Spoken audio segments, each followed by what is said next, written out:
Capítulo 13. Que a mão esquerda não saiba o que faz a direita. Fazer o bem sem ostentação.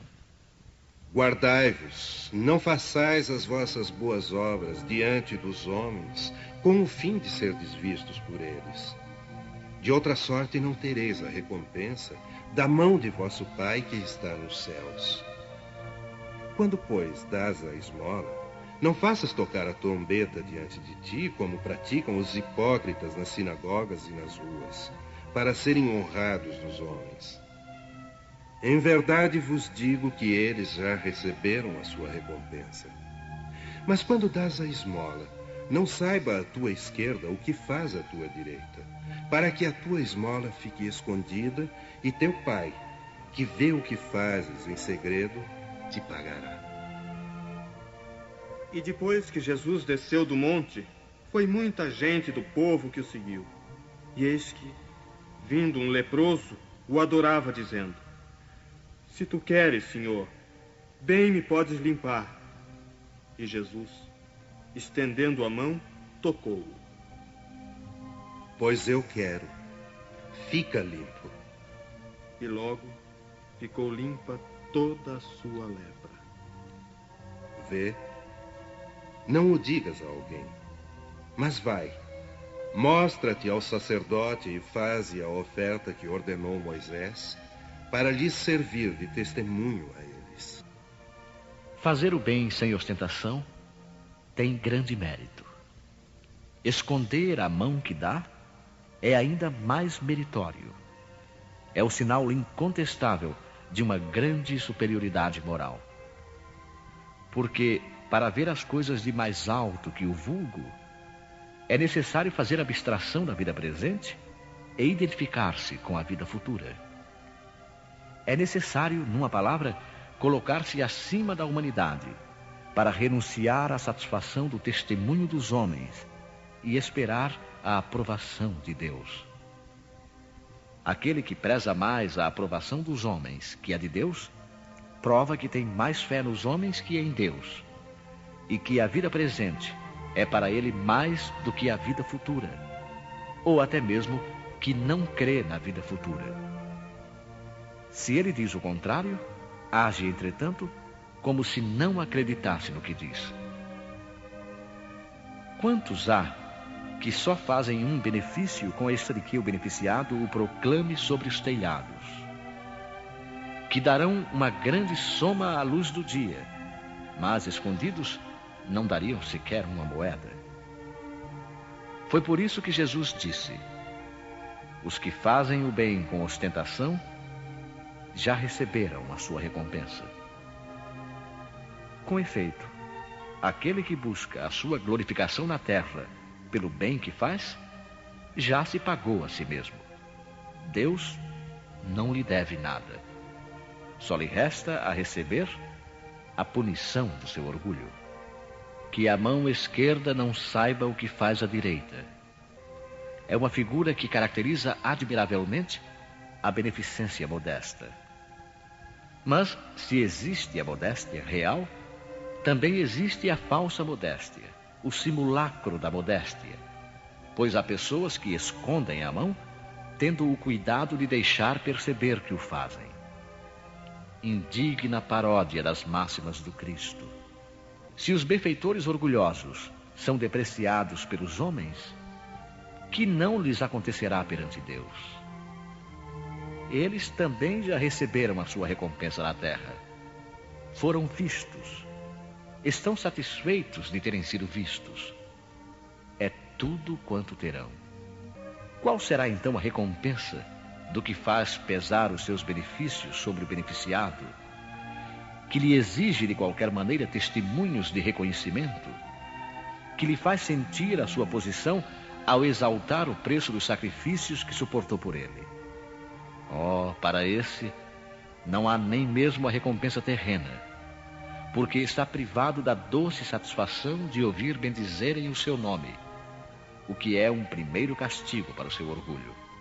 As lágrimas que estanca em proveito da sua vaidade, em lugar de subirem ao céu, recaem sobre o coração do aflito para ulcerá-lo. O bem que faz não lhe aproveita, desde que o censura, porque todo benefício exprobado é moeda alterada que perdeu o valor. O benefício sem ostentação tem duplo mérito. Além da caridade material, constitui caridade moral, pois contorna a suscetibilidade do beneficiado, fazendo-o aceitar o obséquio sem lhe ferir o amor próprio e salvaguardando a sua dignidade humana, pois há quem aceite um serviço, mas recuse a esmola. Converter um serviço em esmola, pela maneira por que é prestado, é humilhar o que o recebe.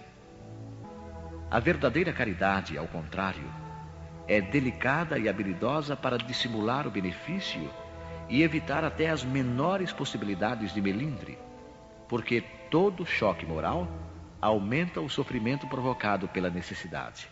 Ela sabe encontrar palavras doces e afáveis, que põem o beneficiado à vontade diante do benfeitor, enquanto a caridade orgulhosa o humilha. O sublime da verdadeira generosidade está em saber o benfeitor inverter os papéis, encontrando um meio de parecer ele mesmo agradecido àquele a quem presta o serviço. Eis o que querem dizer estas palavras: que a mão esquerda não saiba o que faz a direita. Os infortúnios ocultos. Nas grandes calamidades, a caridade se agita e vêem-se generosos impulsos para reparar os desastres.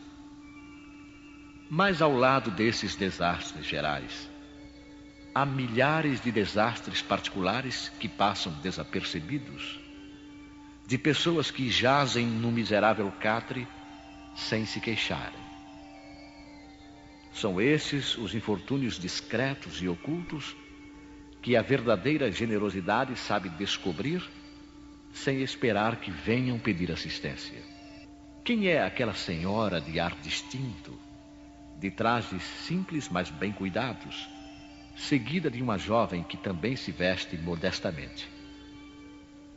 Entra numa casa de aspecto miserável, onde sem dúvida é conhecida, pois à porta é saudada com respeito. Para onde vai? Sobe até a água furtada. Lá vive uma mãe de família rodeada pelos filhos pequenos. À sua chegada, a alegria brilha naqueles rostos emagrecidos. É que ela vem acalmar todas as suas dores. Traz o necessário, acompanhado de suaves e consoladoras palavras que fazem aceitar a ajuda sem constrangimento, pois esses infortunados não são profissionais da mendicância. O pai se encontra no hospital e durante esse tempo a mãe não pode suprir as necessidades. Graças a ela, essas pobres crianças não sofrerão nem frio nem fome. Irão à escola suficientemente agasalhadas e no seio da mãe não faltará o leite para os menorzinhos. Se uma entre elas adoece, não lhe repugnará prestar-lhe os cuidados materiais. Dali seguirá para o hospital, levar ao pai algum consolo e tranquilizá-lo quanto à sorte da família. Na esquina, uma carruagem à espera. Verdadeiro depósito de tudo o que vai levar aos protegidos que visita sucessivamente. Não lhes pergunta pela crença nem pelas opiniões, porque para ela todos os homens são irmãos e filhos de Deus. Finda a visita, ela diz a si mesma: comecei bem o meu dia. Qual é o seu nome? Onde mora? Ninguém o sabe. Para os infelizes, tem um nome que não revela ninguém, mas é o anjo da consolação. E à noite, um concerto de bênçãos se eleva por ela ao Criador. Católicos, judeus, protestantes, todos a bendizem. Por que se veste tão simplesmente? Para não ferir a miséria com seu luxo. Por que se faz acompanhar da filha adolescente? Para lhe ensinar como se deve praticar a beneficência. A filha também quer fazer a caridade, mas a mãe lhe diz: que podes dar, minha filha, se nada tens de teu? Se te entrego alguma coisa para dares aos outros, que mérito terás? Serei eu, na verdade, quem farei a caridade, e tu quem terás o mérito? Isso não é justo. Quando fores visitar os doentes, ajudar-me-ás a cuidar deles, pois dar-lhes cuidados é dar alguma coisa. Isso não te parece suficiente? Nada mais simples. Aprende a fazer costuras úteis, e assim confeccionarás roupinhas para essas crianças, podendo dar-lhes alguma coisa de ti mesma. É assim que esta mãe, verdadeiramente cristã, vai formando sua filha na prática das virtudes ensinadas pelo Cristo. É espírita? Que importa? Para o meio em que vive, é a mulher do mundo, pois sua posição o exige. Mas ignoram o que ela faz, mesmo porque não lhe interessa outra aprovação que a de Deus e da sua própria consciência. Um dia, porém, uma circunstância imprevista leva à sua casa uma de suas protegidas para lhe oferecer trabalhos manuais. Disse-lhe ela: não contes a ninguém. Assim falava Jesus. O óbolo da viúva. E estando Jesus assentado de fronte de onde era o gasofilácio, observava ele de que modo deitava o povo ali o dinheiro. E muitos que eram ricos deitavam com mão larga. E tendo chegado uma pobre viúva, lançou 2 pequenas moedas que importavam R$1. E convocando seus discípulos, lhes disse: na verdade vos digo que mais contribuiu esta pobre viúva do que todos os outros que deitaram no ofertório. Porque todos os outros deram do que tinham na sua abundância. Porém esta deu da sua mesma indigência tudo o que tinha e tudo o que lhe restava para seu sustento. Muita gente lamenta não poder fazer todo o bem que desejaria por falta de recursos.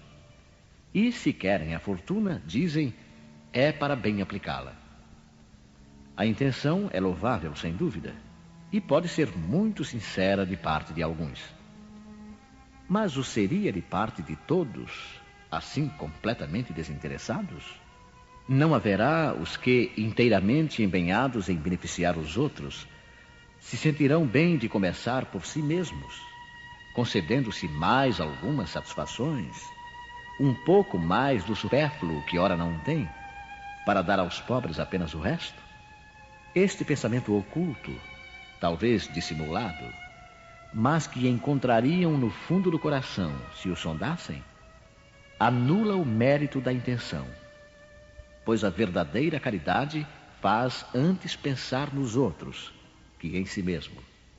O sublime da caridade, nesse caso, seria procurar cada qual no seu próprio trabalho, pelo emprego de suas forças, de sua inteligência, de sua capacidade, os recursos que lhe faltam para realizar suas intenções generosas. Nisso estaria o sacrifício mais agradável ao Senhor. Mas, infelizmente, a maioria sonha com meios fáceis de se enriquecer, de um golpe e sem sacrifícios, correndo atrás de quimeras como a descoberta de tesouros, uma oportunidade favorável, o recebimento de heranças inesperadas e assim por diante. Que dizer dos que esperam encontrar, para os secundar nessas buscas, auxiliares entre os espíritos? É evidente que eles nem conhecem, nem compreendem o sagrado objetivo do espiritismo, e menos ainda a missão dos espíritos, aos quais Deus permite comunicarem-se com os homens. Mas justamente por isso, são punidos pelas decepções. Aqueles cuja intenção é desprovida de qualquer interesse pessoal devem consolar-se de sua impotência para fazer o bem que desejariam, lembrando que o óbolo do pobre, que o tira da sua própria privação, pesa mais na balança de Deus que o ouro do rico, que dá sem privar-se de nada. Seria grande a satisfação, sem dúvida, de poder socorrer largamente a indigência. Mas se isso é impossível, é necessário submeter-se a fazer o que se pode. Aliás, não é somente com o ouro que se pode enxugar as lágrimas. E não devemos ficar inativos por não o possuirmos. Aquele que deseja, sinceramente, tornar-se útil para os seus irmãos, encontra 1000 ocasiões de fazê-lo. Que as procure e as encontrará. Se não for de uma maneira, será de outra. Pois não há uma só pessoa, no livre gozo de suas faculdades, que não possa prestar algum serviço, dar uma consolação, amenizar um sofrimento físico ou moral, tomar uma providência útil. Na falta de dinheiro, não dispõe cada qual do seu esforço, do seu tempo, do seu repouso, para oferecer um pouco aos outros? Isso também é a esmola do pobre, o óbolo da viúva. Convidar os pobres e estropiados. Dizia mais ainda ao que eu tinha convidado: quando deres algum jantar ou alguma ceia, não chames nem teus amigos, nem teus irmãos, nem teus parentes, nem teus vizinhos que forem ricos, para que não aconteça que também eles te convidem à sua vez e te paguem com isso.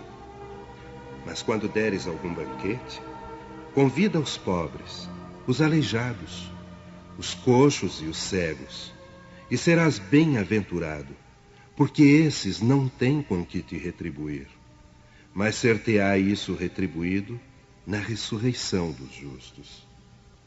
Tendo ouvido estas coisas, um dos que estavam à mesa disse para Jesus: bem-aventurado que comer o pão no reino de Deus.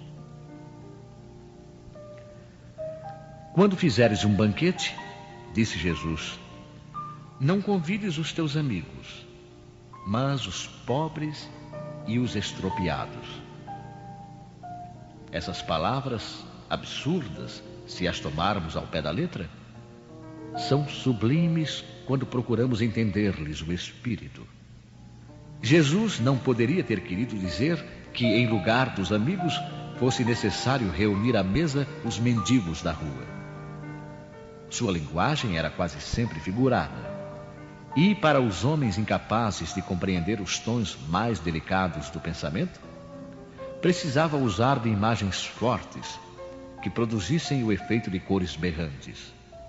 O fundo de seu pensamento se revela por essas palavras: e serás bem-aventurado, porque esses não têm com o que te retribuir.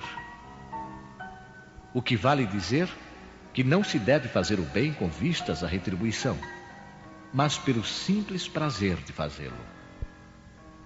Para tornar clara a comparação, disse: convida os pobres para o teu banquete, pois sabes que eles não podem te retribuir.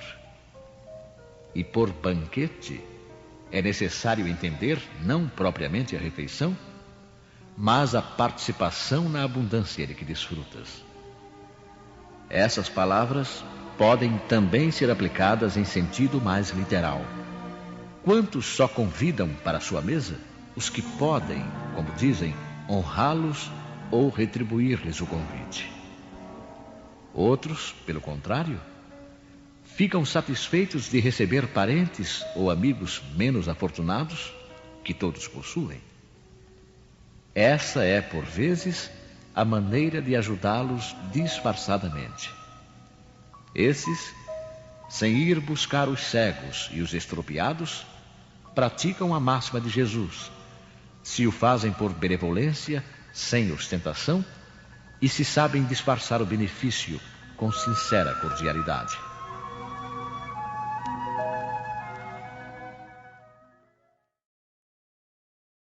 Instruções dos Espíritos.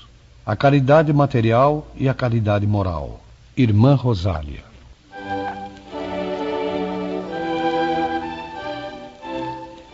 Amemo-nos uns aos outros e façamos aos outros o que quereríamos que nos fosse feito.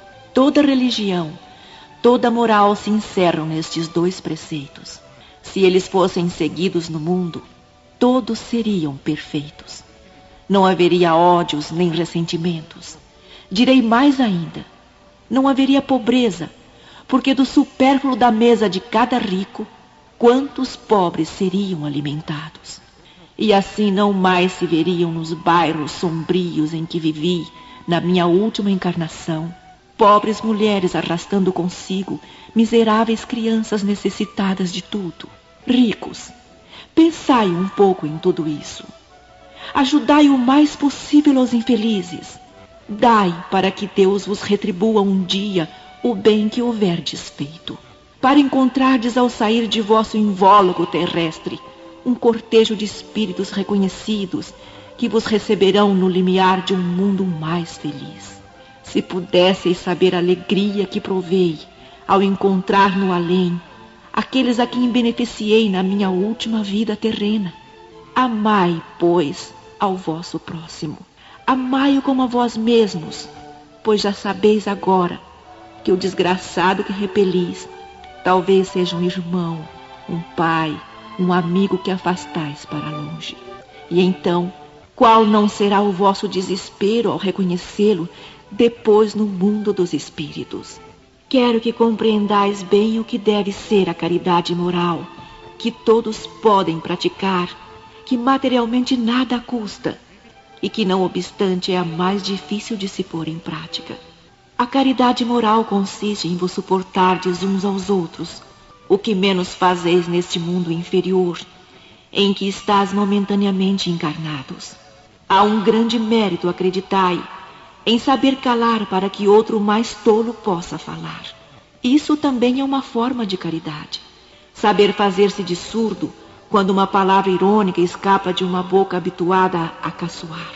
Não ver o sorriso desdenhoso com que vos recebem pessoas que muitas vezes erradamente se julgam superiores a vós, quando na vida espírita, a única verdadeira, estão às vezes muito abaixo.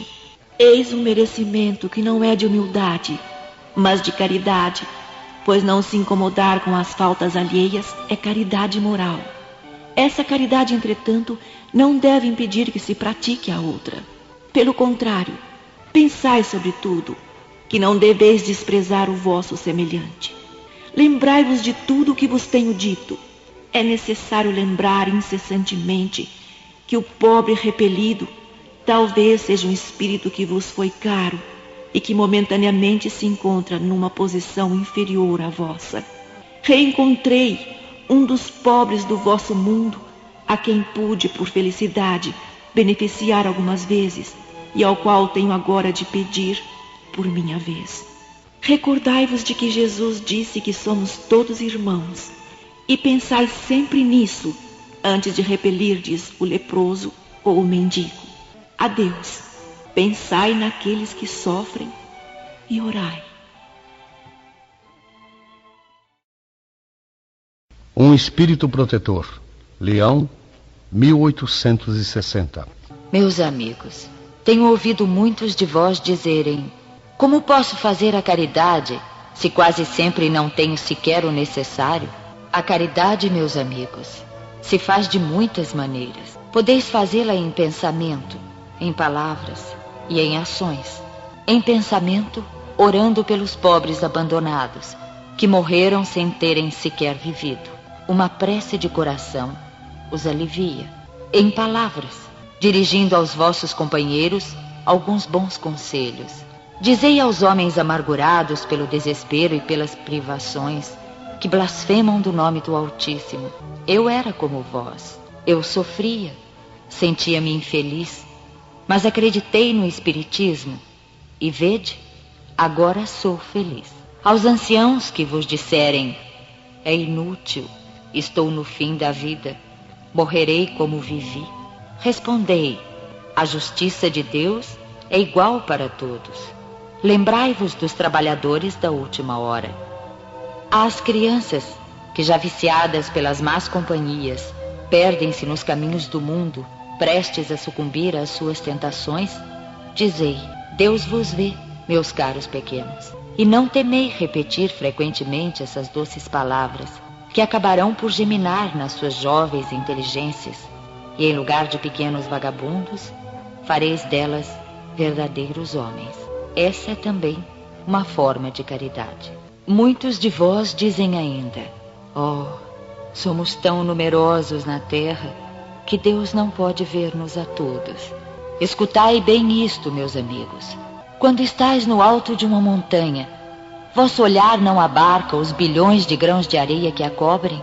Pois bem, Deus vos vê da mesma maneira, e Ele vos deixa o vosso livre arbítrio, como também deixais esses grãos de areia ao sabor do vento que os dispersa, com a diferença que Deus, na sua infinita misericórdia, pôs no fundo do vosso coração uma sentinela vigilante, que se chama consciência. Ouvi-a, que ela só vos dará bons conselhos. Por vezes conseguis entorpecê-la, opondo-lhe o espírito do mal, e então ela se cala. Mas ficais seguros de que a pobre relegada se fará ouvir tão logo a deixardes perceber a sombra do remorso. Ouvi-a, interrogai-a, e frequentemente sereis consolados pelos seus conselhos. Meus amigos, a cada novo regimento, o general entrega uma bandeira. Eu vos dou esta máxima do Cristo: amai-vos uns aos outros. Praticai essa máxima. Reuni-vos todos em torno dessa bandeira, e dela recebereis a felicidade e a consolação.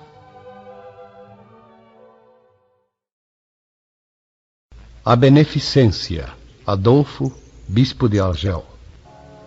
A beneficência, meus amigos, vos dará neste mundo os gozos mais puros e mais doces, as alegrias do coração que não são perturbadas nem pelos remorsos, nem pela indiferença.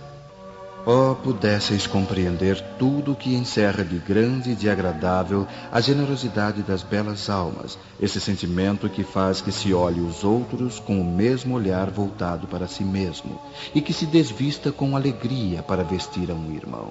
Pudesseis, meus amigos, ter apenas a doce preocupação de fazer aos outros felizes. Quais as festas mundanas que se podem comparar a estas festas jubilosas, quando representantes da divindade levais a alegria a essas pobres famílias, que da vida só conhecem as vicissitudes e as amarguras? Quando vedes esses rostos macilentos brilharem subitamente de esperança, porque, desprovidos de pão, esses infelizes e seus filhos, ignorando que viver é sofrer, gritavam, choravam e repetiam estas palavras que, como finos punhais, penetravam o coração materno: tenho fome. Oh, compreendei quanto são deliciosas as impressões daquele que vê renascer a alegria, onde momentos antes só havia desespero. Compreendei quais são as vossas obrigações para com os vossos irmãos. Ide ao encontro do infortúnio, ao socorro das misérias ocultas, sobretudo, que são as mais dolorosas. Ide, meus bem-amados, e lembrai-vos destas palavras do Salvador: quando vestirdes a um destes pequeninos, pensai que é a mim que o fazeis. Caridade, palavra sublime que resume todas as virtudes. És tu que deves conduzir os povos à felicidade. Ao praticar-te, eles estarão semeando infinitas alegrias para o próprio futuro, e durante o seu exílio na terra, serás para eles a consolação, o antegozo das alegrias que mais tarde desfrutarão quando todos reunidos se abraçarem no seio do Deus de amor. Foste tu, virtude divina, que me proporcionaste os únicos momentos de felicidade que gozei na terra. Possam os meus irmãos encarnados crer na voz do amigo que lhes fala e lhes diz: é na caridade que deveis procurar a paz do coração, o contentamento da alma, o remédio para as aflições da vida. Oh, quando estiveres a ponto de acusar a Deus, lançai um olhar para baixo e vereis quantas misérias a aliviar, quantas pobres crianças sem família, quantos velhos sem uma só mão amiga para os socorrer e fechar-lhes os olhos na hora da morte. Quanto bem a fazer!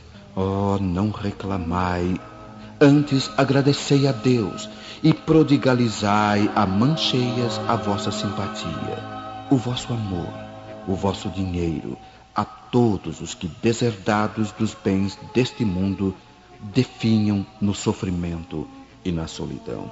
Colhereis neste mundo alegrias bem suaves, e mais tarde, somente Deus o sabe. São Vicente de Paulo, Paris, 1858. Sede bons e caridosos, eis a chave dos céus que tendes nas mãos. Toda a felicidade eterna se encerra nesta máxima: amai-vos uns aos outros. A alma não pode elevar-se às regiões espirituais senão pelo devotamento ao próximo. Não encontra felicidade e consolação senão nos impulsos da caridade. Sede bons, amparai os vossos irmãos, extirpai a horrível chaga do egoísmo. Cumprido esse dever, o caminho da felicidade eterna deve abrir-se para vós. Aliás, quem dentre vós não sentiu o coração pulsar, crescer sua alegria interior ao relato de um belo sacrifício, de uma obra de pura caridade? Se buscasseis apenas o deleite de uma boa ação, estaríeis sempre no caminho do progresso espiritual. Exemplos não vos faltam. O que falta é a boa vontade, sempre rara. Vede a multidão de homens de bem de que a vossa história evoca piedosas lembranças. O Cristo não vos disse tudo o que se refere a essas virtudes de caridade e amor? Por que deixastes de lado os seus divinos ensinamentos? Por que fechar os ouvidos às suas divinas palavras, o coração às suas doces máximas? Eu desejaria que se votasse mais interesse, mais fé às leituras evangélicas. Mas abandona-se esse livro, considerado como texto quimérico, mensagem cifrada, deixa-se no esquecimento esse código admirável. Vossos males provém do abandono voluntário desse resumo das leis divinas. Lede, pois, essas páginas ardentes sobre a abnegação de Jesus e meditai-as. Homens fortes, armai-vos. Homens fracos, fazei da vossa doçura, da vossa fé, as vossas armas. Tende mais persuasão e mais constância na propagação de vossa doutrina. É apenas um encorajamento que vimos dar-vos, e é para estimular o vosso zelo e as vossas virtudes que Deus permite a nossa manifestação. Mas, se quisesseis, bastaria a ajuda de Deus e da vossa própria vontade, pois as manifestações espíritas se produzem somente para os que têm os olhos fechados e os corações indóceis.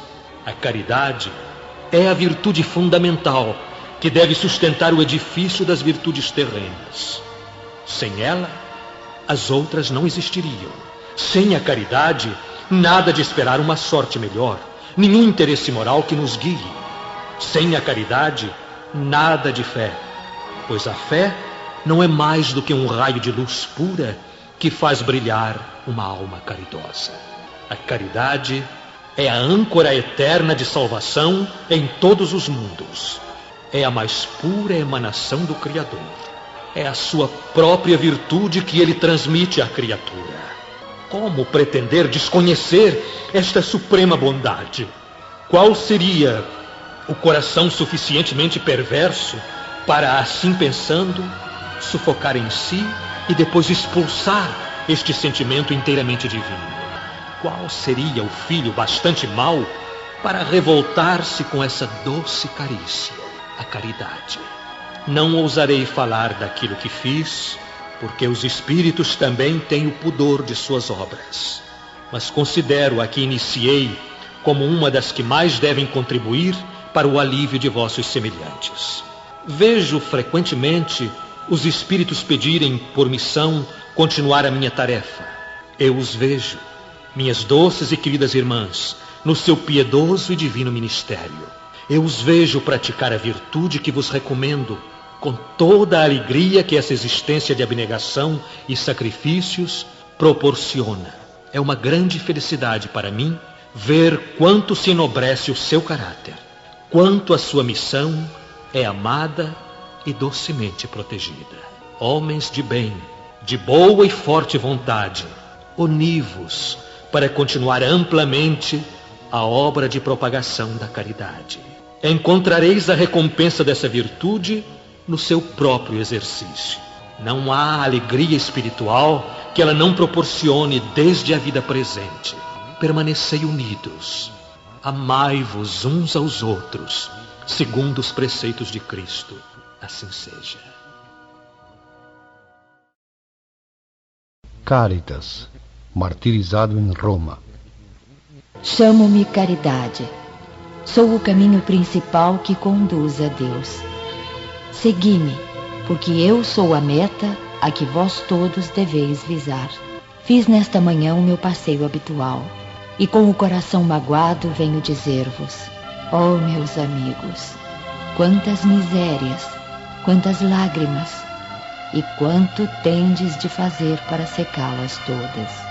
Inutilmente tentei consolar as pobres mães, dizendo-lhes ao ouvido: coragem, há corações bondosos que velam por vós, que não vos abandonarão. Paciência, Deus existe, e vós sois as suas amadas, as suas eleitas. Elas pareciam ouvir-me e voltavam para mim os seus grandes olhos assustados. Eu lia em seus pobres semblantes que o corpo, esse tirano do espírito, tinha fome, e que, se as minhas palavras lhes tranquilizavam um pouco o coração, não lhes saciavam o estômago. Então eu repetia: coragem, coragem. E uma pobre mãe muito jovem, que amamentava uma criancinha, tomou-a nos braços e ergueu-a no espaço vazio, como para me rogar que protegesse aquele pobre e pequeno ser, que só encontrava num seio estéril alimento insuficiente. Mais adiante, meus amigos, vi pobres velhos sem trabalho e logo sem abrigo, atormentados por todos os sofrimentos da necessidade e envergonhados de sua miséria, não se atrevendo eles, que jamais mendigaram, a implorar a piedade dos passantes. Coração empolgado de compaixão, eu, que nada tenho, me fiz mendiga para eles, e vou para toda parte estimular a beneficência, inspirar bons pensamentos aos corações generosos e compassivos. Eis porque venho até vós, meus amigos, e vos digo: lá embaixo há infelizes cuja cesta está sem pão, a lareira sem fogo, o leito sem cobertas. Não vos digo o que deveis fazer, deixo a iniciativa aos vossos bons corações. Pois se eu vos ditasse a linha de conduta, não teríeis o mérito de vossas boas ações. Eu vos digo somente: sou a caridade, e vos estendo as mãos pelos vossos irmãos sofredores. Mas se peço, também dou, e muito. Eu vos convido para um grande festim, e ofereço a árvore em que vós todos podereis saciar-vos. Vede como é bela, como está carregada de flores e de frutos. Ide, ide, colhei, tomai todos os frutos dessa bela árvore que se chama beneficência. Em lugar dos ramos que lhe arrancardes, porei todas as boas ações que fizerdes, e levarei a árvore a Deus, para que ele a carregue de novo, porque a beneficência é inesgotável. Segui-me, pois, meus amigos, a fim de que eu vos possa contar entre os que se alistam sob a minha bandeira. Sede intrépidos, eu vos conduzirei pela via da salvação, porque eu sou a caridade. Cáritas, Leão, 1861. Há muitas maneiras de fazer a caridade que tantos de vós confundem com a esmola. Não obstante, a grande diferença entre elas. A esmola, meus amigos, algumas vezes é útil, porque alivia os pobres, mas é quase sempre humilhante, tanto para o que a dá, quanto para o que a recebe. A caridade, pelo contrário, liga o benfeitor e o beneficiário, e além disso, se disfarça de tantas maneiras. A caridade pode ser praticada mesmo entre colegas e amigos, sendo indulgentes uns para com os outros, perdoando-se mutuamente suas fraquezas, cuidando de não ferir o amor próprio de ninguém. Para vós, espíritas, na vossa maneira de agir em relação aos que não pensam convosco, induzindo os menos esclarecidos a crer, sem os chocar, sem afrontar as suas convicções, mas levando-os amigavelmente às reuniões onde eles poderão ouvir-nos e onde saberemos encontrar a brecha que nos permitirá penetrar nos seus corações. Eis uma das formas da caridade. Escutai agora o que é a caridade para com os pobres, esses deserdados do mundo, mas recompensados por Deus quando sabem aceitar as suas misérias sem murmurações, o que depende de vós. Vou me fazer compreender por um exemplo. Vejo muitas vezes na semana uma reunião de damas de todas as idades. Para nós, como sabeis, são todas irmãs. Trabalham rápidas, bem rápidas. Os dedos são ágeis. Vede também como os rostos estão radiantes e como seus corações batem em uníssono. Mas qual o seu objetivo? É que elas veem aproximar-se o inverno, que será rude para as famílias pobres. As formigas não puderam acumular durante o verão os grãos necessários à provisão, e a maior parte de seus utensílios está empenhada. As pobres mães se inquietam e choram, pensando nos filhinhos que neste inverno sofrerão frio e fome. Mas tende paciência, pobres mulheres. Deus inspirou a outras mais afortunadas que vós. Elas se reuniram e confeccionam roupinhas.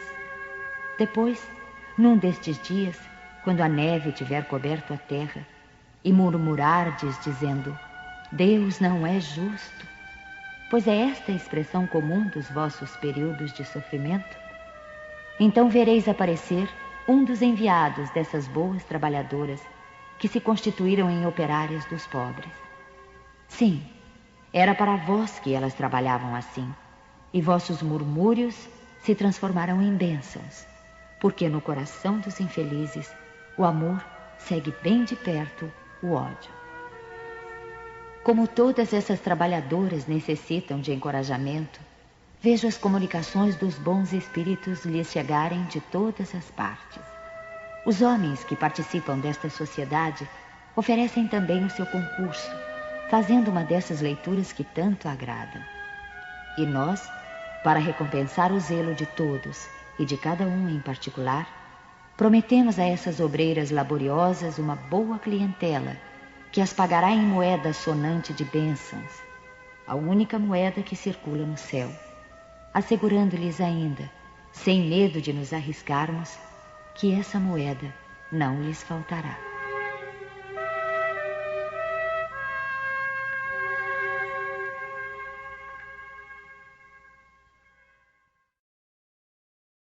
Um espírito protetor. Meus caros amigos, cada dia ouço dizerem entre vós: sou pobre, não posso fazer a caridade. E cada dia vejo que faltais com a indulgência para com os vossos semelhantes. Não lhes perdoais coisa alguma, e vos arvorais em juízes demasiado severos, sem vos perguntar se gostaríeis que fizessem o mesmo a vosso respeito. A indulgência não é também caridade? Vós, que não podeis fazer mais do que a caridade e indulgência, fazei pelo menos essa, mas fazei-a com grandeza. Pelo que respeita à caridade material, quero contar-vos uma história do outro mundo. 2 homens acabavam de morrer. Deus havia dito: enquanto esses 2 homens viverem, serão postas as suas boas ações num saco para cada um. E quando morrerem, serão pesados esses sacos. Quando ambos chegaram à sua última hora, Deus mandou que lhe levassem os 2 sacos. Um estava cheio, volumoso, estufado, e retinia o metal dentro dele. O outro era tão pequeno e fino que se viam através do pano as poucas moedas que continha. Cada um dos homens reconheceu que lhe pertencia. Eis o meu, disse o primeiro, eu o conheço. Fui rico e distribuí bastante. O outro disse, eis o meu, fui sempre pobre. Não tinha quase nada para distribuir. Mas, ó surpresa, postos na balança, o maior tornou-se leve e o pequeno se fez pesado, tanto que elevou muito o outro prato da balança. Então Deus disse ao rico, deste muito, é verdade, mas o fizeste por ostentação e para ver o teu nome figurando em todos os templos do orgulho. Além disso, ao dar, não te privaste de nada. Passa à esquerda e fica satisfeito por te ser contada a esmola como alguma coisa. Depois disse ao pobre, deste bem pouco, meu amigo, mas cada uma das moedas que estão na balança representou uma privação para ti. Se não distribuíste a esmola, fizeste a caridade, e o melhor é que a fizeste naturalmente, sem te preocupares de que a levassem à tua conta. Foste indulgente. Não julgaste o teu semelhante. Pelo contrário, encontraste desculpa para todas as suas ações. Passa à direita e vai receber a tua recompensa. João, Bordeaux, 1861. A mulher rica, feliz, que não tem necessidade de empregar o seu tempo nos trabalhos da casa, não pode dedicar algumas horas ao serviço do próximo? Que com as sobras dos seus gastos felizes, compre agasalhos para o infeliz que tirita de frio. Com suas mãos delicadas, confeccione roupas grosseiras, mas quentes, e ajude a mãe pobre a vestir o filho que vai nascer. Se o seu filho com isso ficar com alguns rendados de menos, o daquela terá mais calor. Trabalhar para os pobres é trabalhar na vinha do Senhor. E tu, pobre operário, que não dispões de sobras, mas que desejas, no amor por teus irmãos, dar também um pouco do que possuis, oferece algumas horas do teu dia, do teu tempo, que é o teu único tesouro.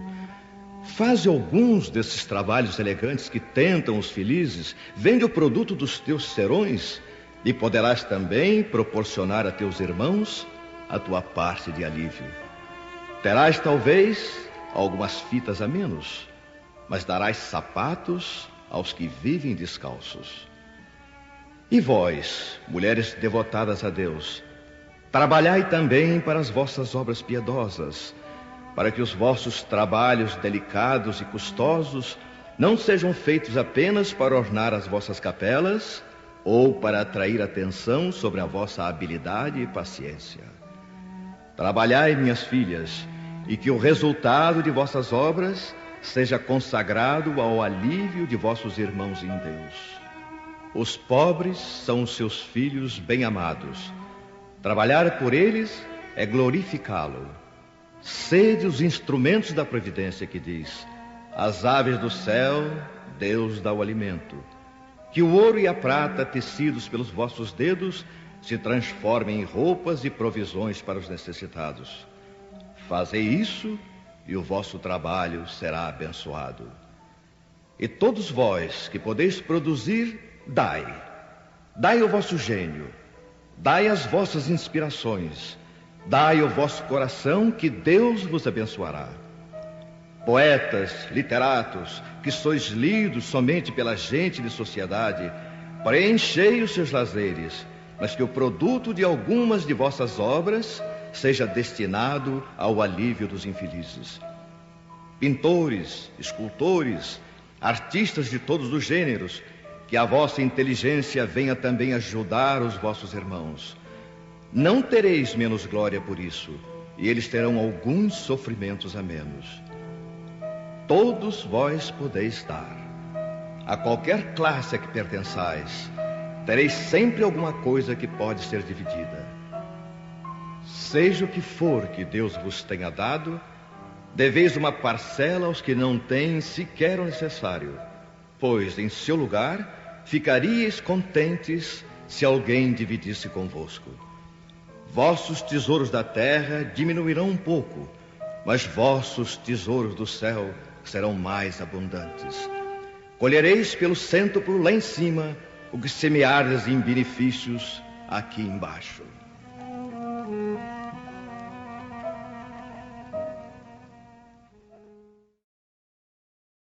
A Piedade, Michel Bordeaux, 1862. A piedade é a virtude que mais vos aproxima dos anjos. É a irmã de caridade que vos conduz para Deus. Deixai vosso coração enternecer-se diante das misérias e dos sofrimentos de vossos semelhantes. Vossas lágrimas são um bálsamo que derramais nas suas feridas. E quando tocados por uma doce simpatia, conseguis restituir-lhes a esperança e a resignação que ventura experimentais. É verdade que essa aventura tem um certo amargor, porque surge ao lado da desgraça, mas se não apresenta o forte sabor dos gozos mundanos, também não traz as pungentes decepções do vazio deixado por eles. Pelo contrário, tem uma penetrante suavidade que encanta a alma. A piedade, quando profundamente sentida, é amor. O amor é devotamento. O devotamento é o ouvido de si mesmo. E esse ouvido, essa abnegação pelos infelizes, é a virtude por excelência, aquela mesma que o divino Messias praticou em toda a sua vida e ensinou na sua doutrina tão santa e sublime. Quando essa doutrina for devolvida à sua pureza primitiva, quando for admitida por todos os povos, ela tornará a terra feliz, fazendo reinar na sua face a concórdia, a paz e o amor. O sentimento mais apropriado a vos fazer progredir, domando o vosso egoísmo e vosso orgulho, aquele que dispõe vossa alma à humildade, à beneficência e ao amor ao próximo, é a piedade. Essa piedade que vos comove até as fibras mais íntimas diante do sofrimento de vossos irmãos, que vos leva a estender-lhes as mãos caridosas e vos arranca lágrimas de simpatia. Jamais sufoqueis, portanto, em vossos corações essa emoção celeste, nem façais como esses endurecidos egoístas que fogem dos aflitos, para que a visão de sua miséria não lhes perturbe por um instante a feliz existência. Temei ficar indiferentes quando puderes ser úteis. A tranquilidade conseguida ao preço de uma indiferença culposa é a tranquilidade do mar morto, que oculta na profundeza de suas águas a lama fétida e a corrupção.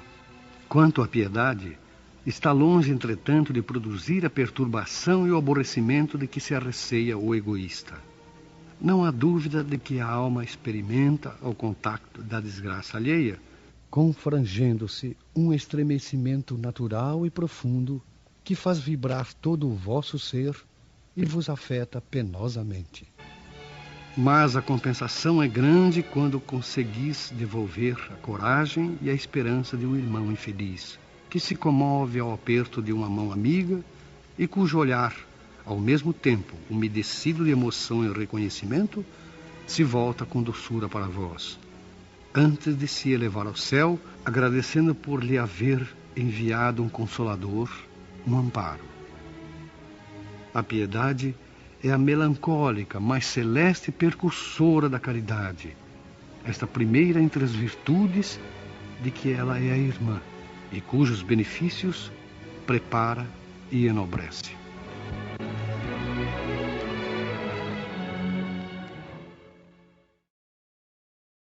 Os órfãos, espírito protetor. Meus irmãos, Amai os órfãos. Se soubesseis quanto é triste estar só e abandonado, sobretudo quando criança.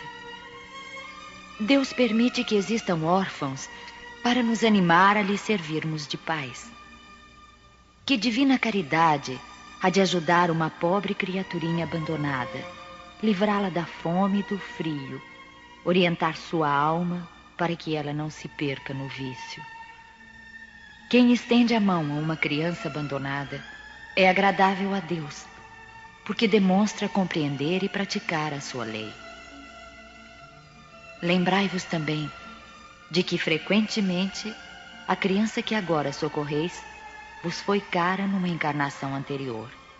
E se o pudesseis recordar, o que fazeis já não seria caridade, mas o cumprimento de um dever. Assim, portanto, meus amigos, todo sofredor é vosso irmão e tem direito à vossa caridade. Não a essa caridade que magoa o coração, não a essa esmola que queima a mão que a recebe, pois os vossos óbolos são frequentemente muito amargos. Quantas vezes eles seriam recusados se a doença e a privação não os esperassem no casebre? Dai com ternura, juntando ao benefício material o mais precioso de todos, uma boa palavra, uma carícia, um sorriso amigo. Evitai esse ar protetoral que revolve a lâmina no coração que sangra, e pensai que ao fazer o bem, trabalhais para vós e para os vossos.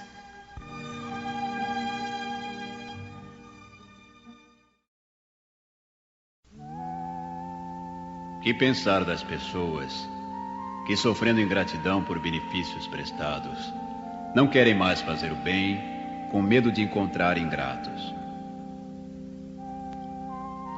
Essas pessoas têm mais egoísmo do que caridade, porque fazer o bem somente para receber provas de reconhecimento é deixar de lado o desinteresse, e o único bem agradável a Deus é o desinteressado.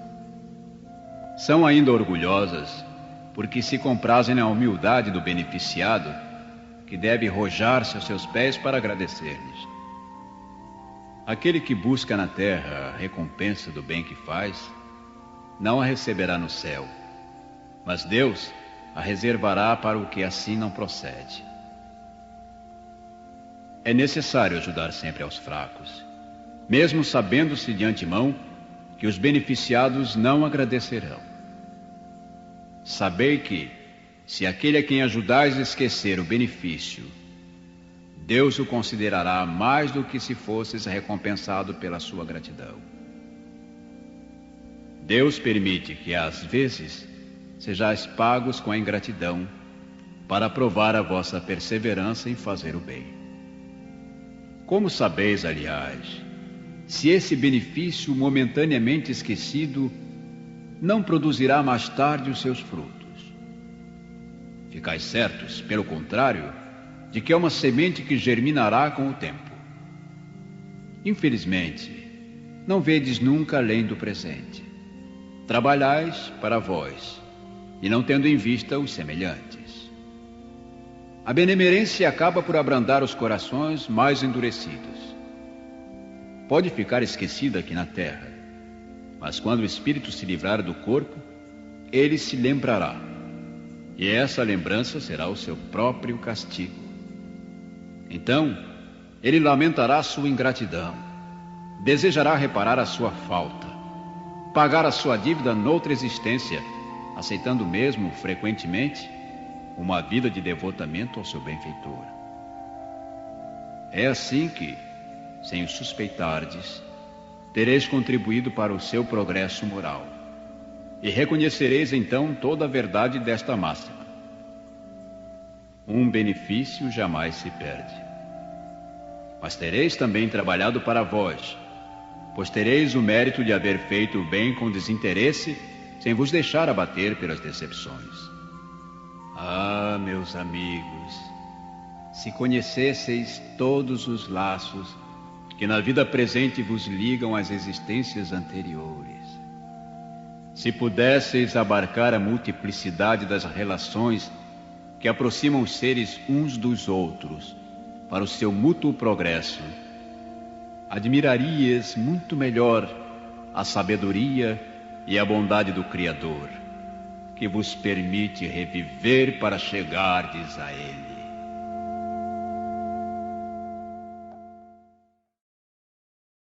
São Luís. A beneficência é bem compreendida quando se limita ao círculo de pessoas da mesma opinião, da mesma crença ou do mesmo partido? Não, pois é sobretudo o espírito de seita e de partido que deve ser abolido, porque todos os homens são irmãos. O verdadeiro cristão vê irmãos em todos os seus semelhantes e, para socorrer o necessitado, não procura saber a sua crença, a sua opinião, seja qual for. Seguiria ele o preceito de Jesus Cristo, que manda amar até mesmo os inimigos, se repelisse um infeliz por ter crença diferente da sua? Que o socorra, pois, sem lhe interpelar a consciência, mesmo porque, se for um inimigo da religião, será esse o meio de fazer que ele a ame. Repelindo-o, só faria que a odiasse.